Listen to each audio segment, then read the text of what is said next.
ওহাবিরা নামাজ পেয়েছে মেরাজে, আর আহলে বাইতের লোক সুন্নিয়তের মানুষগুলো আল্লাহর প্রেমিকগুলো তারা নামাজ পেয়েছে আদম সৃষ্টি আদম সৃষ্টির 1400 বছর পূর্বে আহলে বাইত নামাজ পেয়েছে। উজদুল গাবা কিতাবের মধ্যে রয়েছে আল্লাহর হাবিব সাজরুল একিন গাছ থেকে যখন আল্লাহর কুদরতি পায়ে সেজদা দিয়ে বলেছিল আলহামদুলিল্লাহ, আল্লাহ খুশি হয়ে আল্লাহর নবীকে পুরস্কার দিলেন।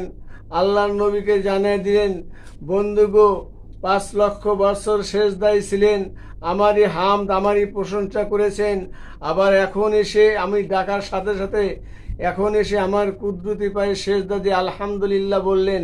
বন্ধুগো, আপনার প্রশংসনের মধ্যে দিয়ে আমি অত্যন্ত খুশি হয়েছি। আমি কি দিব? উজদুল গাবা কিতাবের মধ্যে মহিউদ্দিন আল আরাবি তিনি বর্ণনা করেন, 5 লক্ষ বরস বাদ উম্মতি মোহাম্মদীকে 5 ওয়াক্ত নামাজকে ফরজ কিয়া। উম্মতে মোহাম্মদীর জন্য 5 ওয়াক্ত নামাজ আদম সৃষ্টির 1400 বৎসর পূর্বে আল্লাহ পাক আল্লাহর হাবিবের উপর জানিয়ে দিলেন, আপনার উম্মতের জন্য 5 ওয়াক্ত নামাজ ফরজ করে দিলাম।